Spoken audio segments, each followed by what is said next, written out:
one kind act that sparked you in the midst of the 27 million other things that are on your to-do list and responsibility list today to actually be here. And Imam, let's start with you down at the end. You want to kick it off today?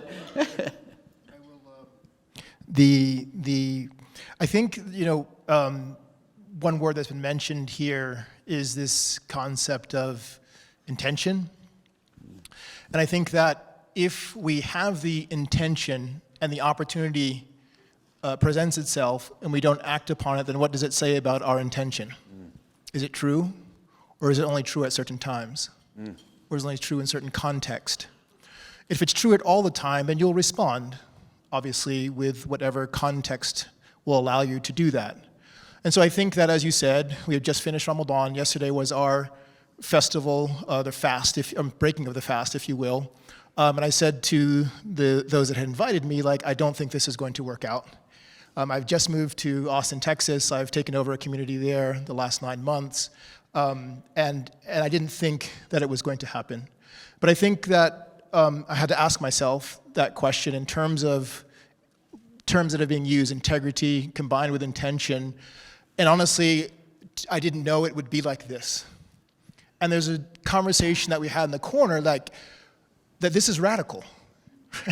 like you're putting forth kindness as an act every day in a world that you think would be normalized, but it's actually radical. So I think the amount of people that are here, not only the amount of people here, but the scope of people that are here and the influence that is here, I'm absolutely thrilled and thankful that I was able to attend. Wonderful, thank you. Rabbi Spector, you want to swing next? Happy to.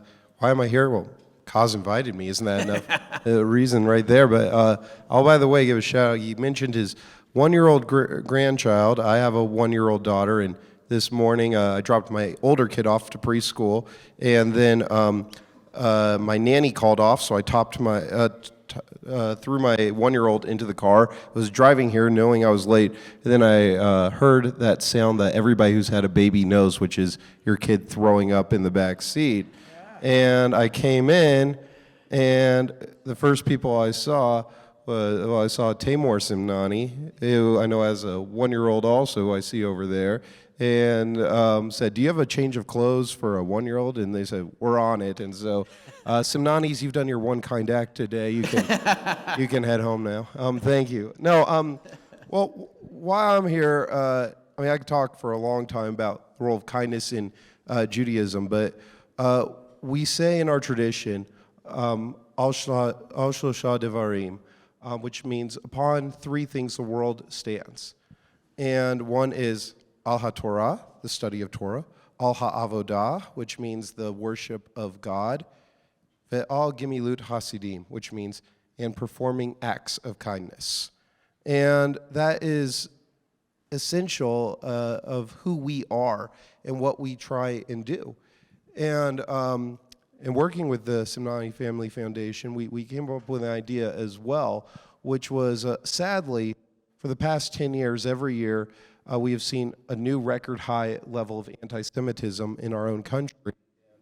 Yesterday, I spent a couple hours filing police reports for yet another threat that we got yesterday. Particularly in the past 6 months, anti-Semitism's been particularly bad. How do we combat that? And I think the answer is with kindness. And so, with the help of the Simnani Family Foundation, I see my colleague friend Galit in the back there. We are creating, as of this week, a one kind act coordinator at our synagogue, where this person's role is going to be promoting acts of kindness in the community and having that go throughout the whole community. Wonderful, that's fantastic. Awesome. Bishop Spiegel. I love that I got an invitation to be here because it makes me stop. We have convention next weekend, so I'm like, all of the procedures and things that have to happen for your annual conventions were in my head, and this made me stop and really think about kindness and the way we are with one another. because that's actually how I want my people to gather, is less about legislation and more about how we are. So I was thinking back, I grew up in the Episcopal Church, but I was thinking back to my earliest theology, and I used to say a lot, I used to talk a lot about basic human kindness. And that was my kind of catchphrase, that the basic human kindness is the base level for how we should be in this world. And when somebody would act in such a way that I'd be like, well, that defies basic human kindness. And so I realized that actually kindness was my earliest theology. And it does, because it supersedes all faiths, all divisions that we normally put up, that we should be kind, and that's the lowest bar there is, and it's sometimes the highest bar to achieve. There's this sort of complexity there that makes me wonder and ponder. And I'm here because I knew I would grow. I knew that when I am here with other people who are acting and living in intentional ways, it makes me a better human being. As a leader in this state, I want to be the best leader I can be. So surrounding myself with people and thoughts and commitments to live together, fostering the best we can be in one another. Wow, why would I be anywhere else? So thank you for the invitation, and I can't wait for the conversation. Awesome. Elder Taylor. Well, I'm here. Curtis Bennett invited me to come, invited a representative of the Church of Jesus Christ of Latter-day Saints, so I bring the love and blessing of President Russell M. Nelson and the First Presidency and the Quorum of the 12 Apostles to all people of all races, all faiths, no faiths, and everyone across the world. I think I wanted to just say, I was driving up here this morning, and how many people here, raise your hand if you know Robert and Kathy Garf. Does anybody in here know? I figured a lot of you would know Bob Garf. Anyway, I just want to tell you a quick story about Bob Garf for a moment, because he's a Ute through and through. He's Crimson. And I remember one night a group of leaders were sitting in a room talking about how we could help the poor and the needy. And he just stopped and he said, I want to share a poem with you. And it starts out like this. I have wept in the night for my shortness of sight, that to another's needs made me blind. But I never as yet felt a twinge of regret for being a little too kind. I remember the night I heard him say that. I went home and looked it up and said, I will never forget hearing Robert Garf with that poem. A few years later, he called me one night. It was a Sunday night. We were up in Logan with our family at an event, and he says, Brian, this is Bob. He called himself Old Bob. This is Old Bob. He says, sorry, but we just found out your basement is flooded. And I thought, well, that's a nice thing to hear on a nice, way to end a nice evening. But anyway, we got home that night, and I walked into our place, and I heard these galoshes, just these galoshes going around in this water, walk down, and there's old Bob Garf, just, with the shovel and with the buckets, trying to help, clean it out. So I've seen kindness, authentic, genuine, everyday, all day long kindness, and so I'm just grateful for the invitation to be here and to meet cause and to be here with a good friend, Curtis Bennett. Thanks. Wonderful. Archbishop Wester. Thank you, Boyd. Yeah, I think like Rabbi, I had the same thought that when I got the invitation from Mr. Somnani, I remembered him very well from my time here from 2007 to 2015. And I remembered him as being a kind man, a gentle man, a kind man. And I just felt, well, I think I have to say yes, because kindness breeds kindness, as you've all been saying, and you've been saying so beautifully. And so that's basically the reason. And that reminds me that basically it's all about relationships, that the kindness is mediated through relationships. And that's been said many times already this morning about the friends that you have, and everybody here is going to be a friend. It can be a friend. And I think that's a critical component. When I first came here to Salt Lake City, I came from San Francisco, California, and I said to Father Jerry O'Rourke, God rest him, he's passed away, but he was our interfaith and ecumenical officer, and I said, I'm going to Utah. And I said, that's the headquarters for the Church of Jesus Christ of Latter-day Saints. I said, in the Catholic Church, a bishop is something special. In the Mormon Church, it's not all that special. I'm going to be I'm going to really blend in. You're very special. With all due respect to exactly, LDS bishop. So I said, what do I do? You know, what am I going to, what should I do? He said, well, the first thing I would do is put my hand out and say, hi, my name's John, what's yours? And make friends. And that's the key, I think, is relationships.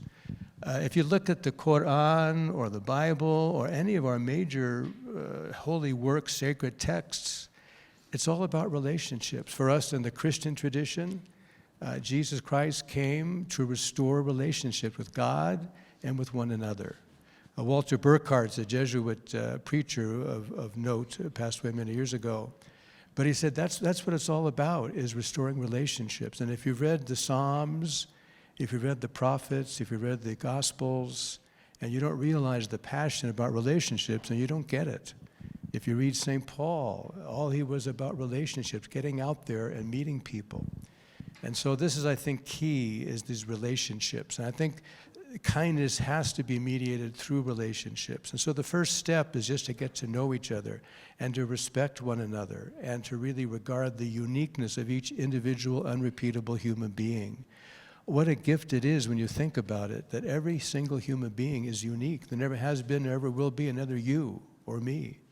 And that we have this opportunity to meet each other and to relate with one another as persons, authentic persons, not the masks that we put up, not how you want to see me, but how I really am and how you really are, and to respect that. I think that's the foundation of kindness. So I really am here because of you, Khosrow, and I think that's what makes all the difference. Thank you. Wonderful. And I just want you to know that I'm currently a bishop, and my wife told me I am special this morning. But I want to pick up on this idea from the Archbishop in terms of relationship. I think this is such a crucial principle for us. We live in a world that has become increasingly transactional. Our politics is transactional, our businesses are transactional. But it is about relationships that all of this really begins. And Imam, I'll start with you, and I want you to give us a context in terms of in faith tradition and across and beyond faith tradition. What is it that we should learn about relationship as opposed to transaction when it comes to kindness? Could you be kind with the time? Because I'm going to be quite long on this one.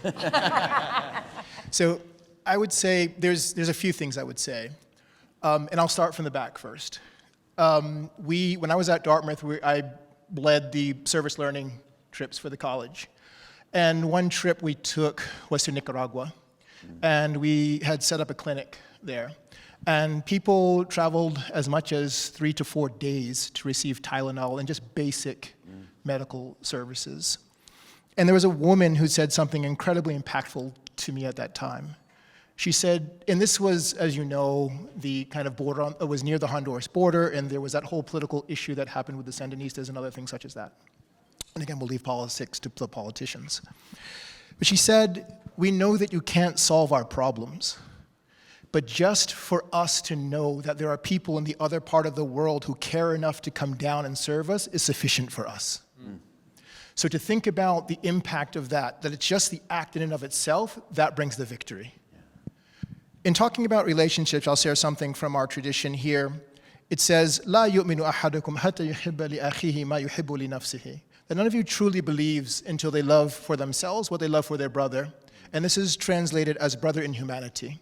So as we're speaking about this conference and speaking and looking at here, that this akhuwa, it's in the Arabic term, which is used here, of brotherhood and sisterhood, is something that's at the principal level of what we do. Now, just recently, I was reflecting on kind of 3 stages of kindness, so to speak. And I never thought about it before, and I think that's one of the things that happens in Ramadan when you fast for a month. You kind of sometimes, and you pray for this, you have some sort of openings. I thought this was an opening for me.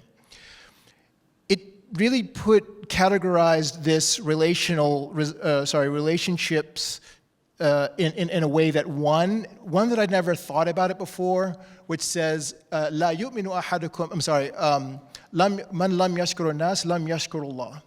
That the one who does not express gratitude to people does not express gratitude to God. And I thought, wow, it could have just been thank God for that. But now, when you're the recipient of good, it establishes that relationship. And that establishes kind of the social cohesion, being a recipient of it. The second is, there's a verse in the Quran that says, وَيُطْعِمُ الطَّعَامَ عَلَى حُبِّهِ مِسْكِينًا وَيَتِيمًا وَأَسِيرًا. So there's a verse in the Quran that says, and they feed people, talking about a character trait of people of righteousness and piety. They feed people ala hubbihi. And it's interesting because the pronoun here, with their love for it, and the pronoun returns to their love of food. In spite of their needs, in spite of their desires, in spite of their love for whatever that could be, that they give it. And then it categorizes 3 people: to those who are impoverished, to the orphan, and to captives, meaning those that are imprisoned in the current times. And then it continues by saying, إِنَّمَا نُطْعِمُكُمْ لِوَجْهِ اللَّهِ نَا نُرِيدُ مِنْكُمْ جَزَاءً وَلَا شَكُورًا. We only feed you for the sake of God. We need no recompense from you, nor even a thank you. And so I think now that is, if you are committing, if you are the one who is acting out. So you have the one who receives, you have the one who acts. And then the last part is here that this last part here is then, إِنَّ اللَّهَ فِي الْعَوْنِ الْعَبْدِ مَا زَالَ الْعَبْدُ فِي عَوْنِ أَخِيهِ. That God is generous to the one who is generous to his brother or sister in an act of kindness. Now I thought to myself, that allows you to pierce through the veil. That on one level now I'm going to be selfish. Because if I'm looking for God's assistance in my life, but it's incredible that now it has created this symbiotic relationship that you will be the recipient of that goodness, but ultimately it's not me seeing you, it's me seeing and seeking God's assistance. So I think in terms of that gave me this perspective of how to now think about it for 3 different ways. If I receive good, if I'm doing good, and ultimately what I'm seeking here. And I think that allows me to kind of walk, as I said, in that principled manner daily, God willing. Wonderful. Fantastic insight.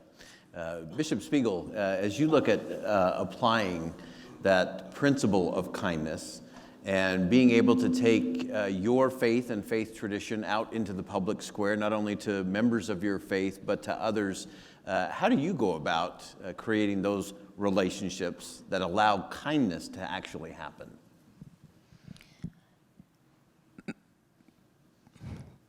Right? Did I say I came here to learn? I mean, oh my goodness, thank you. My hope is that there's no distinction between people within my faith and people outside. I mean, if there is a distinction, then we got to go back to the beginning again, right? Because I simply, there's nothing that you said that that is different than my faith, but the way in which you express it is enlightening to my faith. So that's and that's true in culture, context. So for me, that's the blessing. Like, we diminish ourselves when we don't live into that space. We're the ones that suffer. So my hope is first that there is no distinction. I want to tell you a quick story of an act of kindness. So, as my dear friend Boyd mentioned, I am vertically challenged. I'm not horizontally challenged, but I am vertically challenged, and I'm horizontally challenged. So I was in Harmon's last week, and It was up there, you know? I mean, like what I needed was up there. And normally, I'm like, do my little goat thing. So I'm standing on this and I can get to this. But there's not a ledge there. And I'm like, well, I'm not standing on that because that's going to make a big mess in aisle whatever. So I'm looking around and I'm like, who's tall? Who's tall? Who's tall? There's this young guy. And he's got his, earpods in and looking at his phone, doing all the things, right? So I kind of got I just had to go up and just tap him, and I said, I'm sorry, could I get your help? And he turned, he said, what do you need? And I almost forgot what I needed because I was like, that response of, what do you need? Like, I can help you? I mean, there's this like enthusiasm. And so he got my grapefruit spindrift down off the top shelf, right? Handed it to me. And I walked away going, the dude has accomplished his one kind act a day. Like, that was my thought, right? Because it's like, it changes me, right? So I was like, well done, you. And I wish I'd said that to him, but I was just so stunned. My tradition says in John 15, in the Gospel of John, there is no greater love than this, than the one who lays down their life for another. And we think that means throwing ourselves in front of a bus, right, to save someone. Means Jesus' sacrifice on the cross. And I actually believe it means stopping what you're doing because you've seen a need in another. I think that's the most powerful way that we lay down our life, our needs, our to-do list, and we are there for the other. Could I add a thought? Please, yeah. Could I add a thought to the bishop? That is fantastic.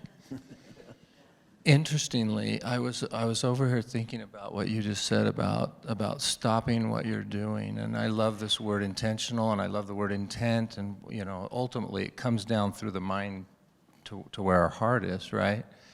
And I love words, and it's an interesting thing to look out to a group. I think Curtis said maybe 80% is from Utah today, and we all used to have these big, thick, heavy things called Franklin Day planners, and and by the way, they're fantastic as well. But maybe we're the most organized group, or at least stereotypically, out there, Utahns, and I just like to say something interesting about the Good Samaritan. The priest and the Levite in the Holy Bible, they walked by on the other side when they found the man half dead. Some people think, hey, they were bad guys. I don't think so. I think they were good guys. I think they had their Franklin planner and they said, sorry, at 10 a.m. I have this, and at 11 and at 12, and I got a lot of good things I'm doing.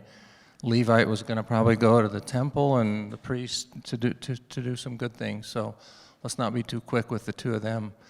But the Samaritan, he had one word. He had compassion. And ultimately, the word intentional is a great word. Intent's a great word, but compassion moves us from within to stop what we're doing, like you said, Bishop. And because I love words, I'm going to throw one out there because maybe it'll stick. Two more I phrases. When you see somebody with a flat tire on the road, is that an inconvenient irritation because I've got my Franklin Day planner and my whole day's planner and there's no way I can stop? Or is it an inspiring intervention into, and I allow the space, in my organized day, because I have compassion, because it doesn't matter what religion or race somebody who's got the flat tire or anything else has. Ultimately, I'm moved to act because we're all sisters and brothers. And so think about that. It's another layer to intentional. One kind act a day has both sides of intent and both sides of intentional. And I would just like to say, be organized in it and take it global, and then be ready for when, you need to bring the one month old or the 1-year-old baby outfit here to the rabbi. Anyway, that's had Mama come today, she would have been prepared. Dad duty. It always happens when Mama's not there, pal. Awesome. Rabbi, let's stay on the youth theme with you. Yeah. You're tuned into that today. Sure. how do we help young people today understand what this kindness is and what our responsibility is for? You talked about it in the context of Torah and God and acts of kindness. Sure. How do we transfer that to the next generation? I'm going to answer that question by also tying into it the question that you asked the bishop and the imam, which is we see holiness in them. I think Judaism's greatest contribution to the world, is that we read in Genesis chapter 1, verse 26 and 27, the very first chapter of the Bible for most of us here, that every person was made in God's image and likeness. And later on in the Bible, it's in Leviticus, it says, God says, remember that you are holy because I am holy. And before we received the revelation of the Torah, really the only people in the world that were holy people were pharaohs and kings and maybe a high priest or something. But Judaism said, no, every person contains holiness and godliness in them. And as a result, we are challenged to see, in Genesis 1, that's before Abraham. It's not saying every Jewish person. It's saying every person is made in God's image and likeness. So we are challenged to see holiness and godliness in every single person. And if we can't find any tiny bits, and some people can be challenging, but if we can't find the tiniest bit of holiness and godliness in each and every person, we're committing an act of blasphemy. Now, sometimes, and Galit can maybe attest to this, but our staff is often asked by folks, what is your biggest surprise in working with the rabbi every day? And the answer that they often give is, he is one of the most introverted people we've ever met in our life. He's a professional extrovert. He's an introvert. So I will tell you what I think some of the greatest contributions to humankind are today, at least for me. The self-checkout line at Smith's, the ATM machine at Wells Fargo or Zions Bank. I don't have to interact with anyone. I can just go and get what I need. It's fantastic. But Martin Buber, one of our great theologians of the 20th century, in his book I and Thou, talked about how we experience God through seeing holiness and godliness in one another. So if I just go, ATM's broken, I go to the bank teller, say, hi, I need $200 cash for my bank account, do that, and just leave, I might as well have just interacted with the machine. I am treating that individual as an I-it relationship. But if I were to see that bank teller, see how hard that bank teller is working, knowing that that bank teller is providing for their family and is there to help me and has a whole story behind them, just as Mr. Simnani was talking about how he mowed lawns and was a janitor and all this stuff before he became the success he is today. If we see the story behind that person, and we create not an I-it, but an I-you relationship with them, that is how we experience God in our world today. And so with our youth, unfortunately, while technology is great and it's made us more connected as a world, it also, we are seeing so much more meanness in our world. Because if I were to say something mean to my friend right here, Elder Taylor, and I said something really cruel and mean, and I see his face in person, I go, ooh. But if I'm behind a computer screen or my cell phone, and I send him a message, then I just go about my day. And I can put him down. And we're seeing among the youth in our society a lack of interpersonalization and comparing their lives to the lives that their friends put on social media. By the way, I would give anything for my life to be as great as Sam Spector's life on Facebook. That would be so wonderful if my life was what it was on Facebook. We only get the glimpses of the best, and then we put ourselves down. And so to answer your question, how we engage our youth and how we find kindness in relationships is by not just seeing holiness in one another, but letting somebody know I see holiness in you and making them feel holy as well. Wonderful. Thank you. I think it's so interesting. And Archbishop Wester, I'm going to come to you with this one. This whole idea of what we see when we're doing an act of kindness. And I think one of the greatest acts of kindness, you talk about this sense of holy presence. I actually believe the holiest thing we can give another person is our presence, our whole presence, WHOLE, our entire presence. Nothing's more powerful. There's no greater act of kindness anywhere than when you are truly listening to another person, when you are truly finding out how you can help, how you can serve, how you can provide relief in some way. That's holy ground. And I love the way you frame that, Rabbi.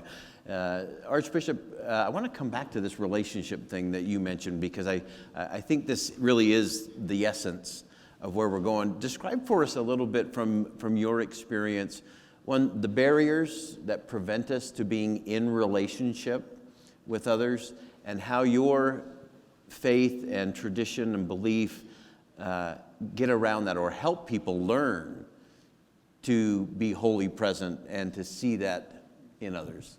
Right, that's a very good point you're bringing up, Boyd, and I think it's a very easy thing. I think we as human beings, I don't know if it's part of our defense mechanism or what, but we're very quick to stereotype, to judge, to put people in a box.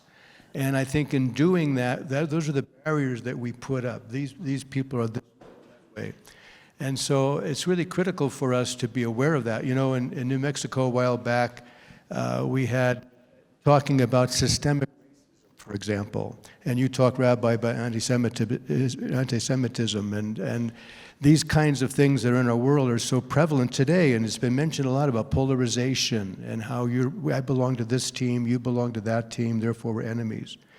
And I think that what you're getting at is so critical, that whole point of that we're all made in the image and likeness of God. That's an incredible statement, that we are made in the image of God himself. And so what do we see when we see another human being? You know, do we see my judgment, my stereotype, my label, or do I see that person as he or she really is? And this can become really complex when it's someone that I love, or someone that I'm familiar with, say, at work or school, because that person might say something or do something that offends me, and then instinctively I want to get back even again. And so I put that person in that judgment. This is that person that does that to me. And to be able to get beyond that and say, no, there's goodness, like you say, in everybody, and to be able to presume that everybody is good until they prove otherwise, and then we can work on that. I think one of the radical statements of Christianity, there's many things you could say, but one of the most radical things that Jesus came to tell us is that God is love. That's an incredible statement. God is love. Not God is like love, or God might point to, God is love. St. John is very clear on that. I think that's the vision of our tradition. And the mission, how to put that in the how of it, is, again, very counterintuitive. Jesus said, you have to lose yourself. You have to surrender yourself. If you want to gain your life, you have to lose it.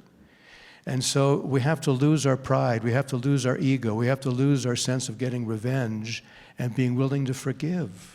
That's another major tenet of our tradition, as in all of our traditions, I would say, is forgiveness. I can't remember the flower now. I've tried to look it up 1,000 times, but there's a flower that only gives out its scent when it's been crushed. The only time you really smell it is when you've crushed it. And that has been described as poetically as forgiveness. To forget the hurt, to forget what you've done, and to still give back to you, to give love. When St. John talks about love in the New Testament, in the Greek it's always in the aorist tense, which means that it has to be put into action. It's not a kind of a theoretical love or just an emotional love or I feel warm and fuzzy love, but it's an actual, concrete, practical love.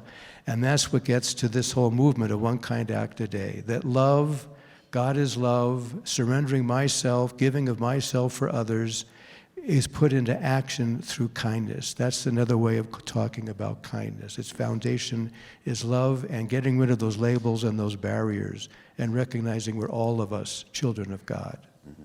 Thank you. Elder Taylor, I'm going to come to you on this next one. about 5 years ago, was traveling and following the president of the Church of Jesus Christ of Latter-day Saints, Russell M. Nelson, and watched him with Pope Francis, watched him with leaders of countries. And President Nelson has this very interesting thing that he always does. He comes up alongside and he slips his arm in and he links and locks arms with you. And there was a group of us that were sitting in Chile. We were actually discussing this, and someone brought it up, that he always links arms with whoever he's with, whether it's Reverend Amos Brown from the historic Third Baptist Church of San Francisco, whether it's the president of Peru. And when he mentioned that, someone in the group said, well, yeah, it's because he's old. At the time, he was only 94. So,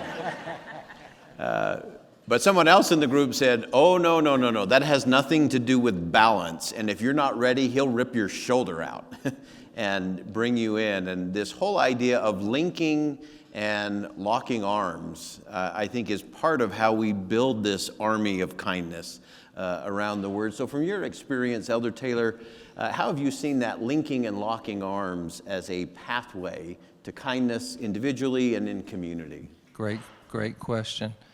Before I answer that, I have to tell you that when President Nelson became the president of the church and the prophet of the Lord, all the brothers and sisters in the building, we were all nervous that, we couldn't keep up with him because he runs up the stairs. He's in a wheelchair now, and he just, that's tough on him because he just has always been running in his 90s and mid-90s, so it's an incredible thing. Linking arms. He has such a love for every human being, for everyone. He doesn't see things with anything other than with God's love and the holiness, which you've beautifully spoken about today. And there is a power in that, in the love and the kindness and the unity. He's always showing that. I'll just tell you a quick little story because I get to be in rooms with President Nelson quite often.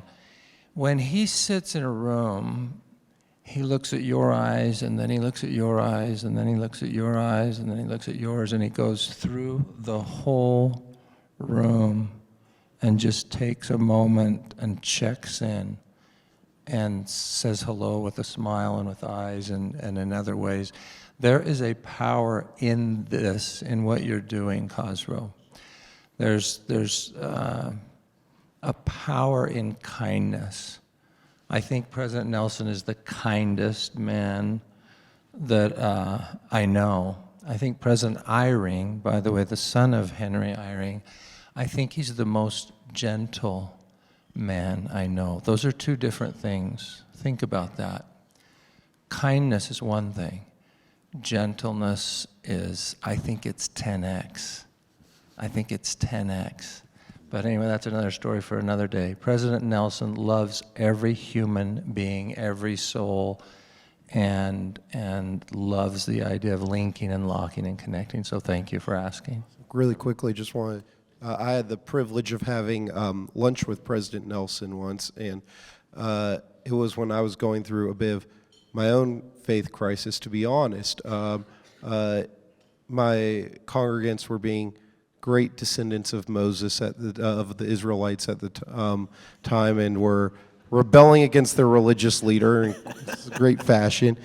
And I said, I asked him, I said, President Nelson, how do you handle, what should I do when I feel like everybody's mad at me, when I feel like I can't win, and I have to be these people's leader, and sometimes I'm angry at all of them. And President Nelson gave me advice I'll never forget, which was, if you every morning wake up and love God and love your people, Moses still loved his people, even when they were difficult. He said, go into work loving your people and remind yourself that you do this because you love God and love your people. You're going to be a great rabbi. Love that. That's great perspective. Great perspective. Imam, I'm going to go down to you now in terms of how do we better link and lock arms in community and kindness? In community. Yeah, I think, again, I don't know, I have this kind of weird concept that a community is nothing more than this tapestry of individuals. So in our building community, like, I think that this is something that gives me hope, that this is has the ability to spread in a way that we're all hopeful of it happening. I think that it is something to look beyond the person, in my opinion, and to see, as you said, as the rabbi has mentioned here and others have mentioned here, that I'm not looking at this individual. Again, perhaps I'm looking at something, and I'll use a term, it's a fancy term that one of my colleagues at the college love to use all the time, but there is this reality of metaphysical causality. So if we believe that there is a return in an investment in goodness from God, then I think it makes it quite easy at that time to then link arms or to move forward, because again, it is about you because I am helping you, but in actuality, I'm helping myself because I'm looking for assistance and aid and help and strength from God. And I think that another part which was mentioned here is also within our tradition. It's mentioned that our Prophet Muhammad, peace and blessings be upon him, it said that whenever he would speak to someone, he would turn to them and give them his full attention. And it was interesting because I was reading something about emotional intelligence. And it says that in emotional intelligence, it says that the nonverbal communication that we give to someone is that if I don't turn to you fully as you're speaking to me, it says to you that I'm okay with you being in proximity to me, but we're not on the same level intellectually, right? You're not worth my time.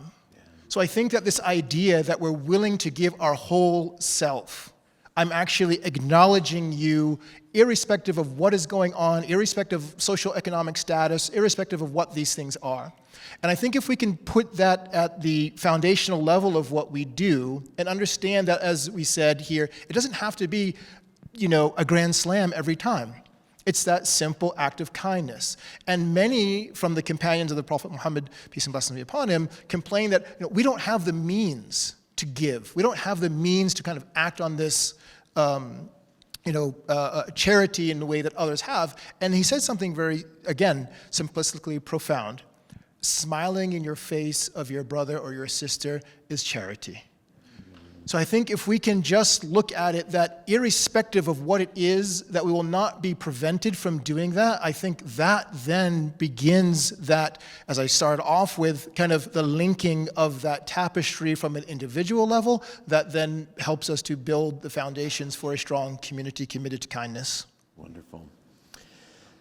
Bishop Spiegel, give us a perspective in terms of that linking and locking arms from your worldview and from your experience, how you've seen that done well or how you've seen that done different. I'll answer that in the way that I wanted the question asked. So there you go. That is always the rule when you're on a panel. She meant that with kindness. I'm just the eye candy up here. You guys are. Wait, might I offer some nuance to your question? Would have been another way of saying that. So I was a priest for 18, almost 19 years before I became bishop, and so pastoral care is really my lens. And one of the things that I know is that the thing that gives two things. One, I know that if people must have purpose in life. Our mental health degrades pretty quickly, which I think we saw during COVID, during the shutdown. We must have purpose. So the people who did the best were the people who continued to find ways of having purpose. The other thing is that the way we heal the fastest is when we're in deep grief, profound grief, is when we see other people, and we got to come out of that initial, like, the world has disappeared stage of grief. But when we are trying to re-engage the world, we must help others. We must be of service to others. Another way of saying purpose. So, what I think we haven't explored fully in the church, for me, is how to teach that in a way that starts at the cradle and ends at the grave. And I mean truly ends at the time we become unconscious during the time of our holy death. And so my work as pastor has been to help people understand that limitations never limits your acts of kindness to someone else. So you can be physically limited, you can be mentally impaired, never does that limit what we can do in terms of kindness. You can open your phone and do a text. At the time of So when I have people go into hospice, I say, now your purpose has changed because you have caregivers who are paid some of the least, some of the most important jobs, some of the least pay, and it is now your ministry to lift up and affirm what they are doing, to find out about their families, to care about the person who comes in, to see and notice how they are when they enter your room, listen to the complaints of other people and say, I'm sorry you've taken that many complaints today. This is your job as minister. And it has profoundly affected the level of depression that I noticed of people entering hospice. So, and I think for children, the way in which we give them responsibility, where they are a meaningful part of society from the earliest times. Pick the dandelion and hand it to someone who is, as our Lieutenant Governor said, not like you. Right? So that we are aware of other people and say everyone needs an act of kindness today. And I love that they always pick dandelions because they are, a noxious weed that we put terrible chemicals on. And children say, I'm going to give you the best because weeds are tenacious and kindness can be tenacious. Oh, fantastic.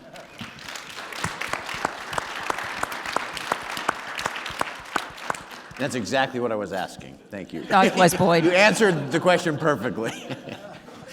I sense a third time on your show. We're going to get the symmetry. Tune in next week. We'll have her back. Archbishop Wester, give us just one quick, therefore what? A takeaway. What should we think different? What should we do different when it comes to kindness?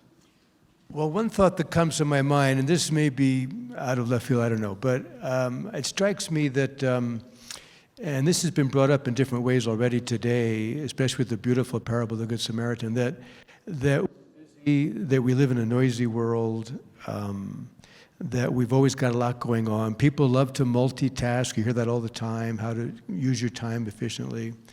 I think what we're lacking in our society, in great respect, is silence. We don't have a lot of silence, and you brought that up with the youth and the technology.